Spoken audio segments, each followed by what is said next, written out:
Imagine waking up to the quiet symphony of waves each morning, the salt air thick on your tongue, the horizon stretching endlessly before you. There's no grocery store, no delivery apps, no secret stash of snacks, just the sea, its mysteries, and your determination. For the next 30 days, your survival depends entirely on your ability to harvest whatever you can from the ocean. No grains, no vegetables, no fruit, and certainly no processed foods. The question is, could you actually last a month eating only what you catch in the ocean? First, let's set some ground rules. You have basic fishing and foraging gear: lines, hooks, a simple spear, perhaps a small net. You're permitted to use a small boat or kayak, but no motorized fishing vessels or industrial equipment. You can purify seawater for drinking, but everything you eat must come from the ocean itself. Fish, shellfish, seaweed, maybe even the occasional sea cucumber or urchin. The rest is up to your skill, resilience, and ingenuity. At first glance, this might sound like paradise, at least for a few days. The ocean is, after all, a vast and bountiful pantry, teeming with life. But surviving, truly lasting for a month on nothing but what you can catch, is a test of both body and mind, far more challenging than most imagine. The first challenge is the calories. Most people underestimate how many calories they actually need, especially when adding the exertion required to fish, dive, and forage. The average adult burns between 2,000 and 2,500 calories each day, and more if they're active. Catching enough food to meet this requirement is no small feat. Suppose on the first day you're lucky. The morning tide is low, exposing tide pools and rocky outcrops flecked with mussels and barnacles. With a little effort, you pry off a dozen mussels, gather a handful of limpets, and spot a fat crab scuttling under a rock. Later, you cast a line, and after a patient hour, pull in a modest-sized fish, perhaps a sea bass or a mackerel.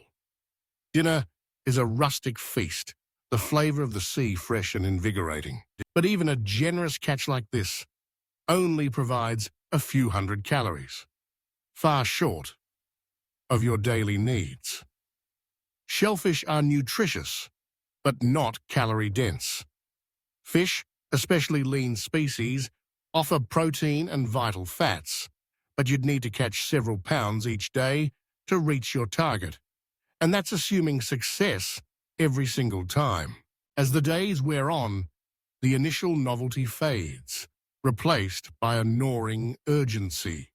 Hunger sharpens your senses, but also saps your energy, making each foray into the surf or out onto the water more taxing.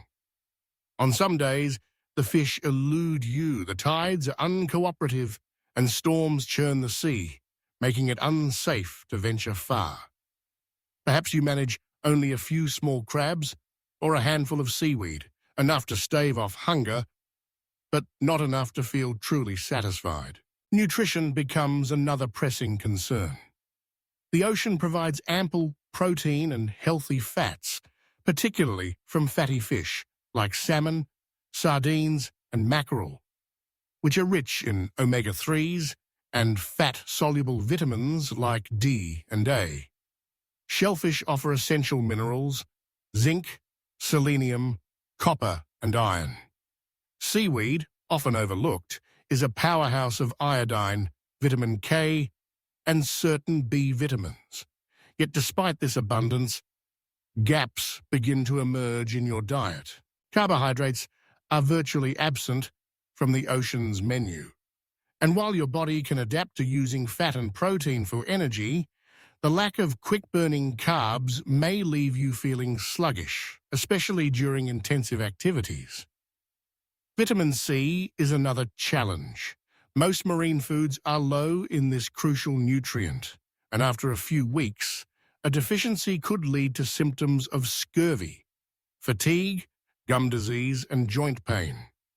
While some seaweeds offer small amounts of vitamin C, you'd need to eat substantial quantities to make a difference, and not all are palatable or easily digested. There are also risks lurking beneath the waves. Shellfish harvested from polluted waters can accumulate toxins, leading to food poisoning or even paralysis. Certain fish carry mercury or other heavy metals, especially larger predatory species.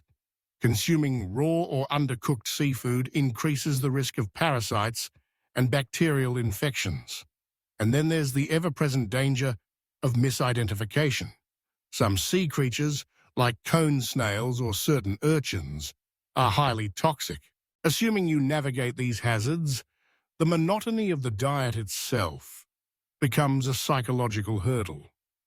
Variety is limited, and even the freshest catch grows tiresome when eaten day after day.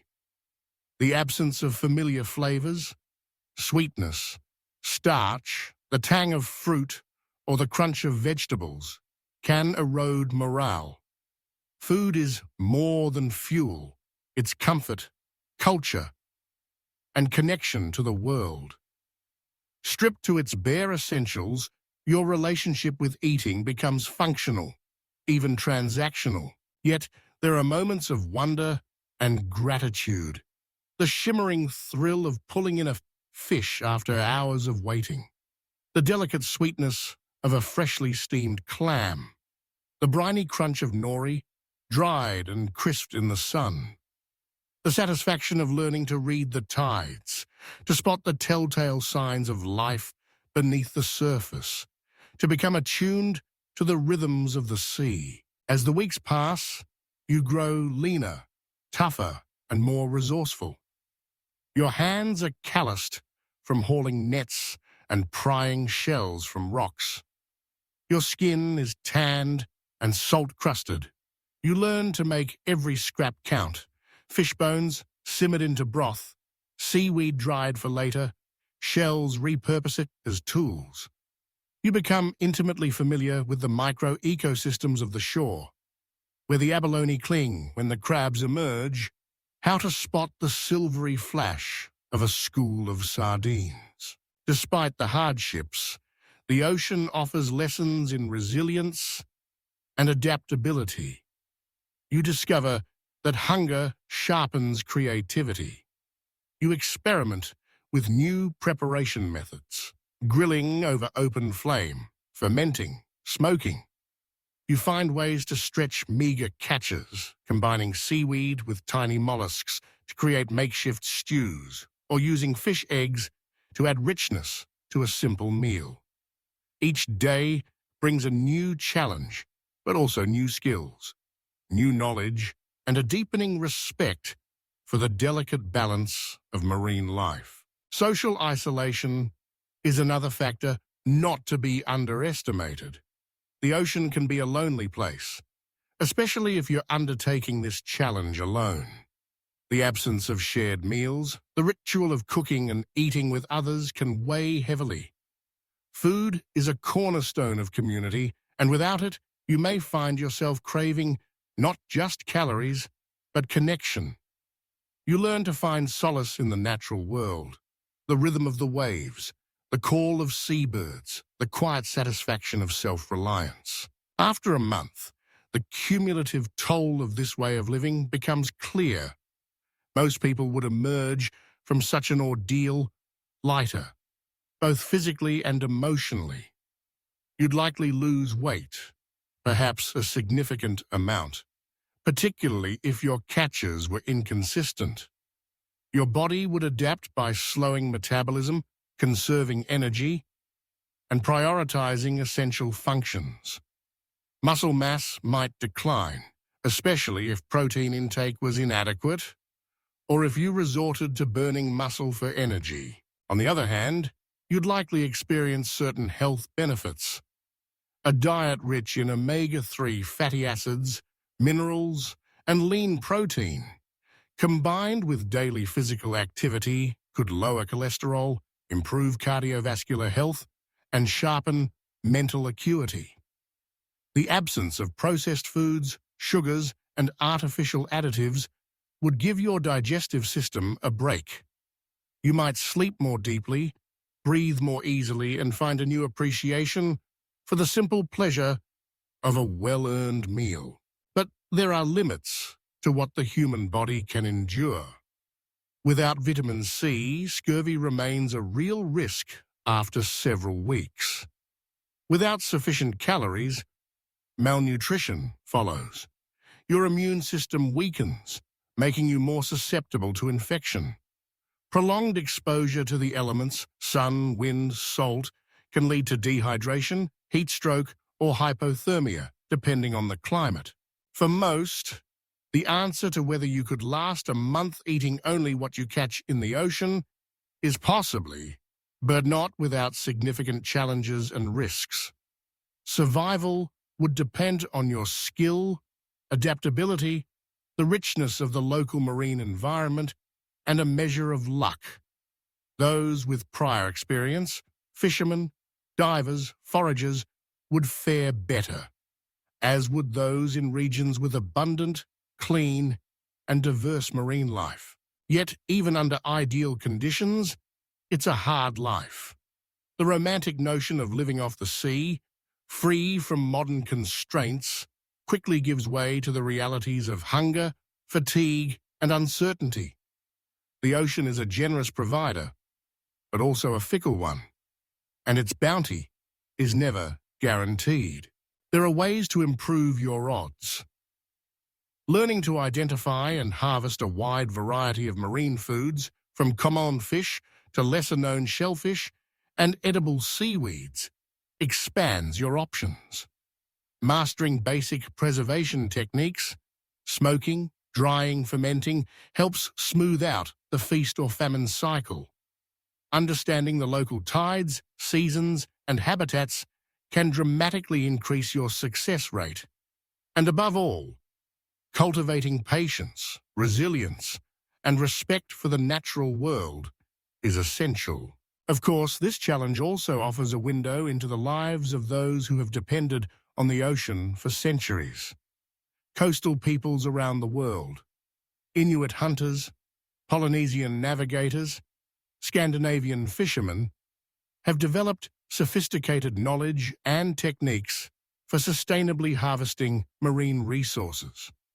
Their wisdom, accumulated over generations, is a testament to the delicate dance between human needs and the rhythms of the sea. In the end, lasting a month on nothing but what you catch in the ocean is a feat of endurance, skill, and adaptability. It's a journey back to basics, a stripping away of modern comforts and conveniences.